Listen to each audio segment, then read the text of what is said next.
entender os projetos de Jesus na nossa vida, os propósitos do Senhor na nossa vida. Às vezes queremos que as coisas sejam do nosso jeito.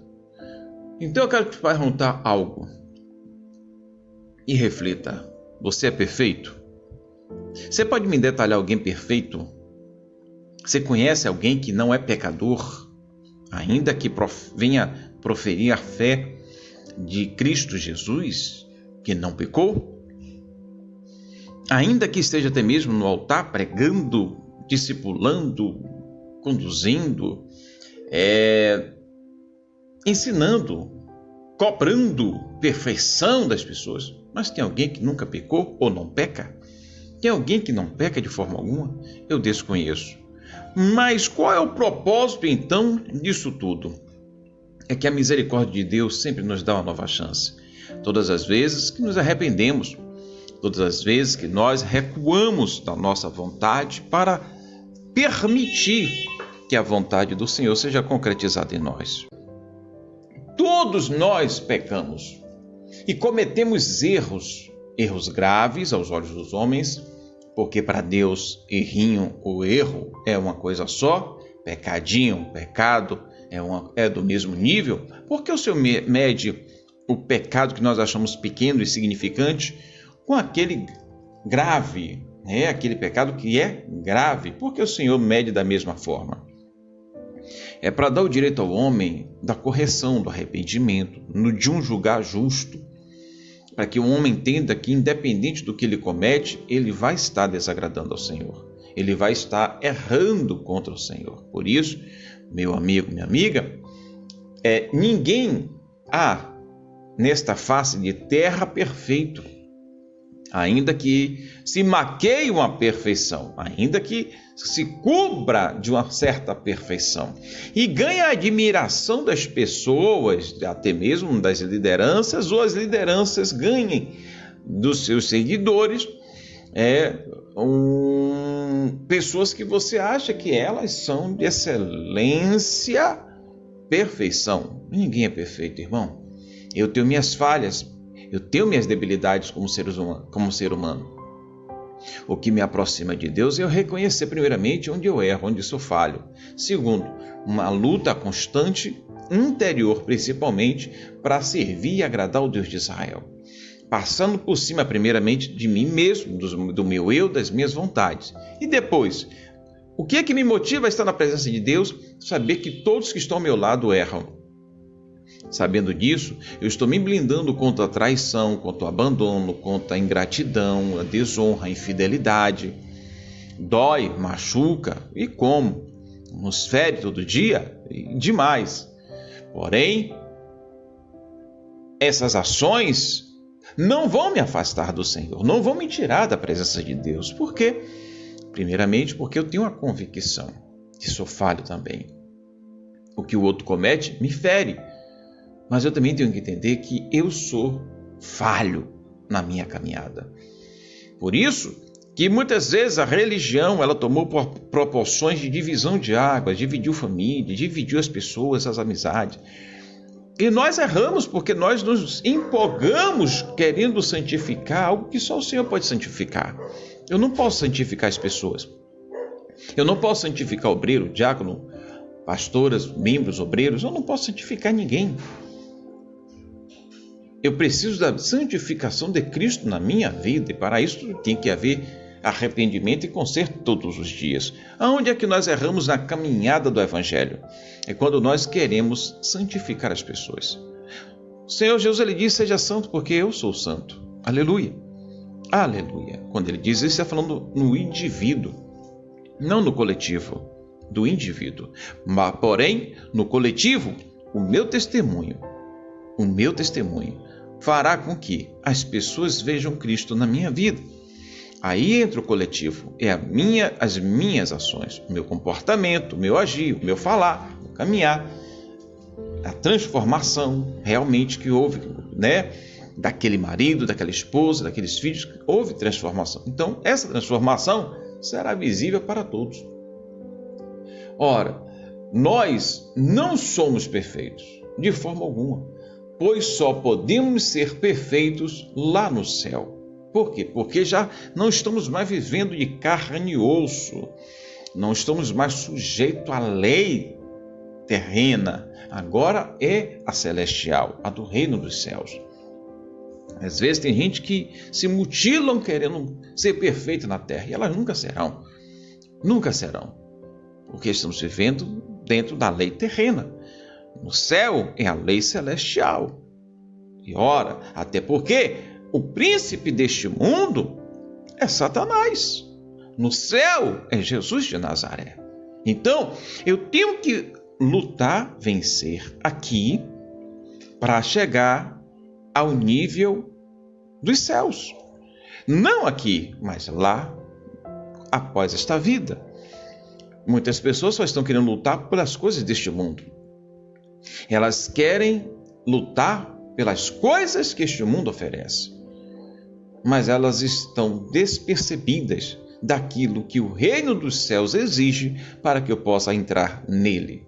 Então, antes de você julgar o teu próximo, devemos evitar as tentações, porque o teu próximo é sujeito a elas, assim como nós também. Para não cairmos novamente no pecado, porque todos nós já caímos. Então, não pense, não julgue o teu próximo porque pecas hoje, porque todos nós já caímos no pecado. Todos nós já vacilamos no pecado. Ah, mas eu não cometeu até mesmo um olhar no pensamento, no coração. Todo ser pecou e continuará pecando até a vinda do Senhor. Porque no mundo tereis aflições. As aflições da carne, do pensamento, do olhar, dos desejos, da mentira, do engano, dos vícios. Todos nós sofreremos aflições para termos santidade para entrar no reino dos céus. Você não é blindado. Você não é super-homem. Acredite que você é capaz de resistir. Acredite que você é capaz de vencer. Acredite que você pode chegar ao nível de excelência de Deus. Jamais chegará ao nível de excelência dos homens. Eu jamais chegarei ao nível de excelência que os homens querem. Por mais que você lute nesta terra para ser o melhor, você vai ser sempre imperfeito para os homens. Porém, para Deus, o olhar de Deus é diferenciado. Primeira coisa, entenda. Deus perdoa os nossos pecados. Deu para entender? Deus perdoa o meu e o seu pecado. E Ele mesmo é que nos dá uma nova oportunidade, nos dá uma nova chance, uma chance de vida eterna. Muitas pessoas se acham justas na face da terra, né? Se alguém sai da igreja por um motivo, todos nós já erramos. E eu já errei muito também, viu? Não quero mostrar para você que sou melhor do que ninguém, não. Pelo contrário.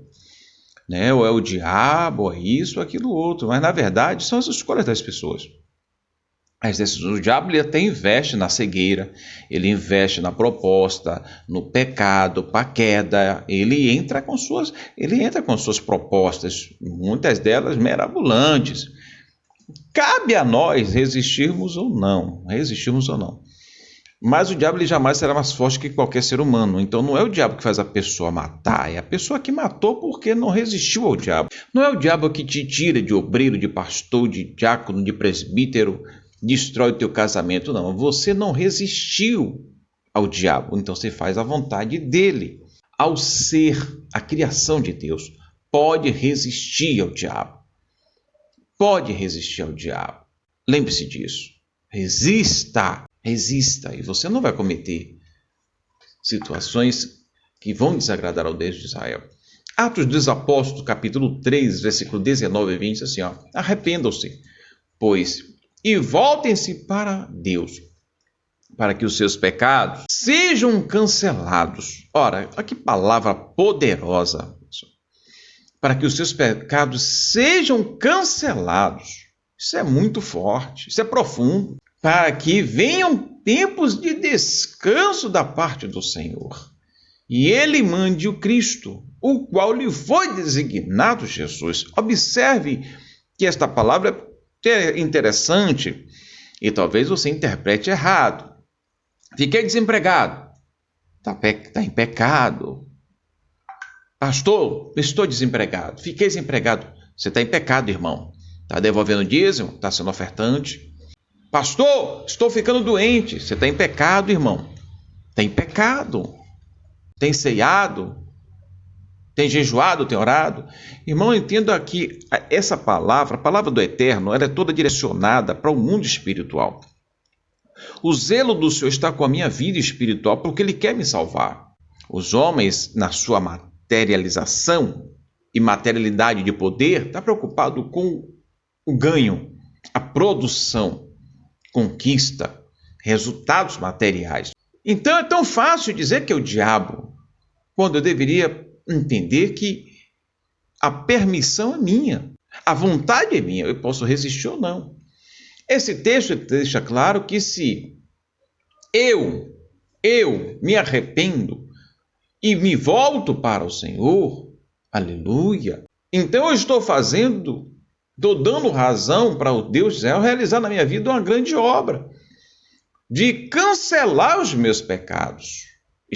Ou seja, Ele perdoa os pecados que eu cometi na prática material, física, porém, me dá um descanso espiritual. Não é um descanso material, físico, é um descanso espiritual. Porque a palavra do Eterno ela não volta vazia, ela não é de confusão. O problema está em eu interpretar o que o Senhor está falando comigo. Se no mundo eu tereis aflições, eu vou viver nessa constante luta espiritual o tempo todo. Porém, quando há um arrependimento, espiritualmente, a minha alma, ela recebe esse conforto de perdão do Senhor, por Cristo Jesus.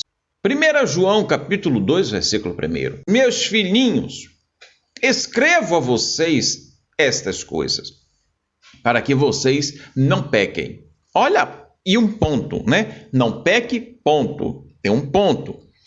Olha que expressão forte. Primeiro ele chama de meus filhos, o pecador. Chama de filho o pecador. Quando nós repudiamos alguém que porque peca, o Senhor ele abraça o pecador e ele chama de filho, ainda sendo pecador. Ele abraça e ele diz, meus filhinhos, escrevo a vocês estas coisas para que vocês não pequem. Se, porém, alguém pecar, temos um intercessor junto ao Pai, Jesus Cristo, o justo. Olha que coisa maravilhosa. Então, para de apontar, de acusar, de atirar pedra, dizer que não tem jeito para aquela pessoa, que a pessoa não tem vergonha na cara, voltou a beber porque não tem vergonha, voltou a fazer isso porque não tem vergonha. A gente às vezes atira tantas pedras às pessoas e cometemos coisas até piores do que elas, porque ela está exposta ao que ela faz. Às vezes o seu está escondido debaixo do tapete, é escondidinho lá, está camuflado. Não tem relacionamento, não fala com as pessoas. Tem gente que não fala com outra pessoa porque não é da mesma crença religiosa. Eu não vou me sentar no meu local de trabalho com meus colegas porque eu sou crente, porque eu sou evangélico, porque eu sou pastor. Irmão, no reino dos céus, todo mundo que se acha alguma coisa aqui, lá em cima, será insignificante. Será um zero à esquerda, será o menor da casa.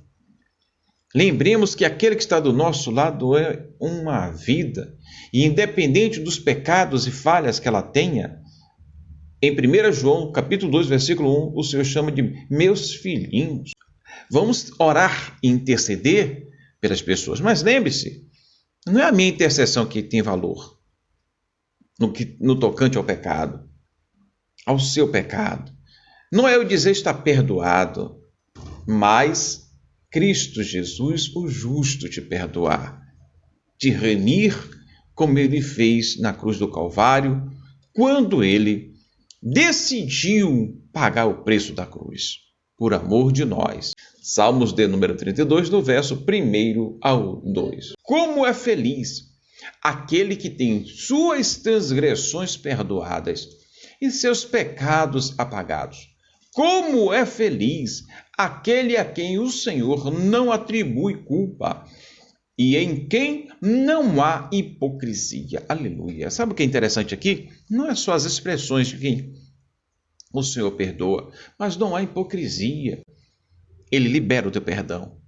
Ele libera a nova chance para um concerto entre você e Ele, entre você e o altar. Ele te chama para uma escolha de vida, para uma decisão na tua vida. Uma decisão de eternidade ao lado do Senhor. Mas se arrependa de seus pecados e olhe para Cristo. Ele é o único que tem o poder de lhe perdoar.